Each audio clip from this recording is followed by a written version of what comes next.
Namaste everybody, Ram Ram. Today is the day when Savitri Devi rescued her husband Satyavan's life from Yama. So I'm going to narrate the story to you. It is quoted in Mahabharata, and also the Satyavan and Savitri are quoted in Ramayana. This is to my limited knowledge. I don't know if they are quoted in other Puranas and Itihasas as well. So yeah, here we go.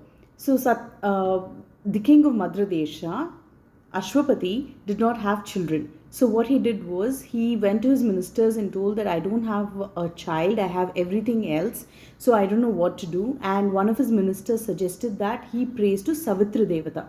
Savitri Devata is the sun god himself, and he prays to the Savitri Devata and does a huge sacrifice. Out of the sacrifice, the Devata himself comes and then he blesses, saying that you'll have a daughter in due course.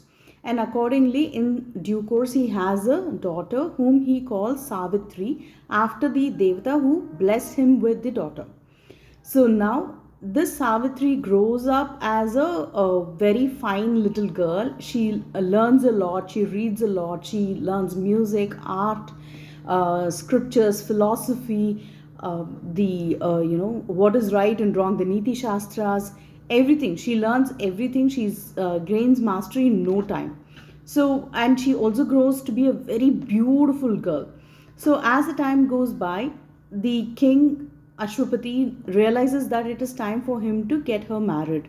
So at this point in time, he's not able to find a suitable match because all the kings say that my son, the prince, is not good enough for Savitri. I can't just get him married and then he gets this feeling that he's not good enough for her. So the search goes on, and King Ashwapati starts getting worried. So at that time, another minister suggests that why don't you ask Savitri to go around and find a suitor for herself. So accordingly, a huge retinue is readied, and Savitri goes from one place to another along with a minister whom the king trusts a lot. Now, what they do is they are going, and Savitri goes to each kingdom, and she sees the prince. She's not very happy in this kingdom and that kingdom, and so she's going on like this. And while going through a forest, she sees a hermit. She looks at him, and at the first glance, she falls in love with him. But she's not able to say it out because she feels very shy and she knows nothing about him. So then they go to Varanasi, and she sees the princess there, and she's not very happy. And on the way back, she says, let's go back through the same forest. And she sees a hermitage there, a small hut, and she says, why don't you just go in and ask for some water here? I'm feeling very thirsty. So the minister accordingly goes there and asks for water, and the hermit whom she had seen comes out and offers water. She blushes and asks the minister to find out who he is and where he comes from and everything. And the minister understands what's there in her heart. Accordingly, they find out all the details and they come back home. When they come back home, she is now blushing when she sees her father, and the father asks, have you chosen your soon to be husband? And Savitri does not answer anything, but the minister responds saying that yes, she is chosen Satyavan. He is a hermit who lives in the forest. So now King Ashwapati is worried that, this guy, how will he take care of my daughter who is brought up with all the riches and everything else? Is he even capable? What is his background? Where does he come from? And all that. Now, Sage Narada just then enters the scene, and the moment they see Sage Narada, they all prostrate, they welcome him in the customary way as a sage should be entertained. So now Sage Narada gets into the conversation and he asks what was happening here, what is this commotion all about? So then King Ashwapati describes everything. Now Sage Narada is very worried. So seeing the worry on Sage Narada's face, King Ashwapati asks, what's the problem? Is he not a nice guy? Is he not brave? Is he not strong? What is the problem with him? Is he not learned? What is the problem with him? He says he's not just a hermit. He's actually the prince of Shalva kingdom, son of King Dyumatsena. Now, King Dyumatsena lost his eyesight, and the enemies came and took over the kingdom and threw them away, and that's why they are in an exile in the forest. So that is not a problem, and this prince is extremely dharmic. He's extremely obedient and very nice, and he's also very brave. So those are not the problems. But the problem is he will lose his life in exactly 1 year from now. Now, when King Ashwapati heard this, he was very worried and he almost decided, no, I cannot give my daughter in marriage to such a person who's going to die in 1 year. So he called Savitri to tell her, but Savitri says, but I've already in my mind married this person. I cannot get married to someone else. So hearing this, sage Narada says, you have to get her married to Satyavan, because what she says is correct. So accordingly, the king arranges for the wedding, and they go. The entire retinue goes to the forest again, and they take the proposal to King Dyumatsena, who is now in the forest. Or so when they go there, he's thinking, he's like, how will I take this girl in marriage for my son when she's been with so much of riches, and now she how will she live in the forest? So then King Ashwapati says, it's her choice. She has made the decision. She will live by it. Do not worry about it. We are all okay with it. So hearing this, he's also very happy, and they get the marriage done in the proper way in the forest itself. After the marriage, the king says, take care of yourself and please know what decision you've taken for yourself and be brave. So saying so, he leaves, and the entire retinue leaves. Now Savitri removes all those jewels and all those, princess like clothes, and she comes into a tree bark and whatever else it is, just like what Satyavan is wearing, because she says, this is what I am now, this is what my family is now, and this is what I am now, so those are not for me. She says that, and she is a very dutiful wife and a very dutiful daughter to her parents-in-law. So all is well, but in her mind, she's counting, okay, 364 days, okay, 363 days. So she's counting constantly how many more days, and what is going on inside her, nobody knows, because she masks everything with a smile on her face.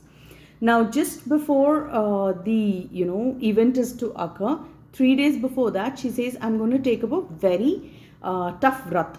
Now, what is this vrat? She says, I'm going to look at the sun from morning till evening for 3 days without taking anything as food or water.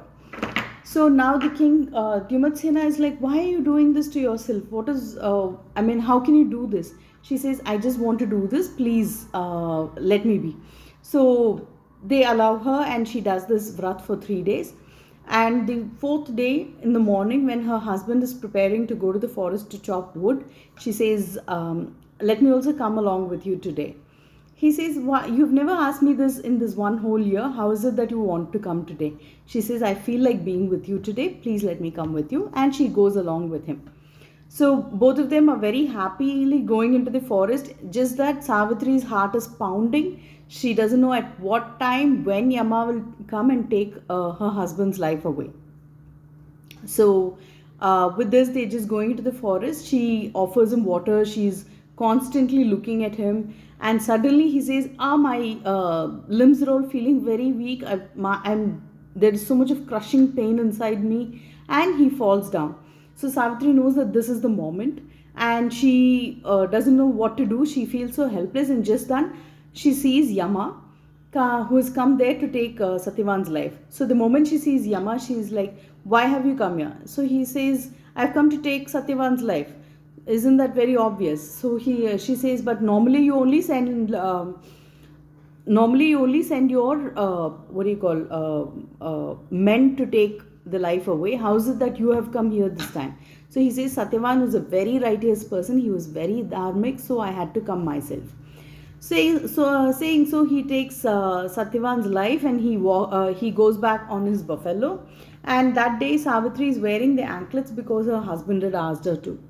And while walking behind, these were all grasslands, so her anklet sounds were not heard. She was just walking behind Yama. And when they reached a hard surface on a mountain top or something like that, he looks behind and he sees Savitri coming. So he's surprised for a moment and asks, how come you're coming behind me? She says, wherever my husband goes, I go. Whether it's in life or in death, I'm going behind him. He laughs and he says, that's not how it works. You need to go back to your home. Now, hearing this, She says, I need my husband's life if I need to go back home. He says, okay, tell me something, why should I help you? So when he asks that question, Savitri says, oh, you have to help me because when a person takes 7 steps with you, that person becomes your friend. I have taken so many steps with you, so along with you, so I'm your friend, you have to help me. So he says, okay, I'll grant you a boon, tell me what is it that you need. So he says, my father-in-law has lost his vision as well as his kingdom, restored them all back to him. He's surprised that she didn't ask anything for herself, but he says, okay, granted, take it, let your father-in-law get his vision as well as the kingdom. Now, Yama continues and he's going, and Savitri is still following him. And he says, listen, I'm not going to give your husband's life. Go back and do all the rights for your husband. That is what you need to do. You need to go back to that to your husband over there. He says, she asks, what use is that body when the soul is with you? I'm not going back to that body. I need that soul. That soul is very important to me. When he hears that she understands so much about the soul and the body being separate things, and there's no use for the body, whereas the soul is everything, Yama is really surprised at her knowledge and also her conviction, that he says, you can ask for 2 wishes. And again, you can't ask for your husband's life.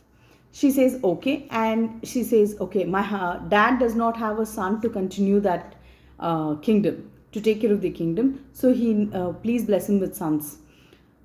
Yama says, okay, so be it. And what is the second boon? She says, I need to have 100 sons too. Please bless me with 100 sons. Yama says, okay. Now Savitri is standing there smiling, and Yama goes a little forward just to check if she's coming. He turns around and he sees that Savitri is standing there and smiling. So Yama asks, what happened? Why are you standing and smiling? She says, you have to give me back my husband. How will I have 100 sons without my husband? So Yama says, okay, you trick me well, and he blesses her with Satyavan's life. Now she runs back to where she left the body of Satyavan, and there Satyavan comes back to life, and he starts breathing, and he wakes up as though he was in a deep slumber. He wakes up, and they both start walking back home. She's so happy that she's won over Yama. Now when they're walking back home, suddenly Raja Dyumatsena is looking at his wife, and his wife is like, why are you looking at me like this? He says, I'm able to look at you. That is the miracle. And suddenly there's a cloud of dust that has come in the forest. They're wondering what it is. And then they see that the horsemen have come to say that your kingdom is restored to you. The enemies have been defeated. So they don't understand what has happened. 2 miracles in the same day. And then in no time, Satyavan and Savitri also join them. And they all go back home very happily, and they live happily ever after. That's the story of Savitri, and today is the day when she rescued Satyavan from Yama. So we all pray to her, saying, give us that kind of conviction, give us that kind of will, and the Saumangalyam. Sitaram.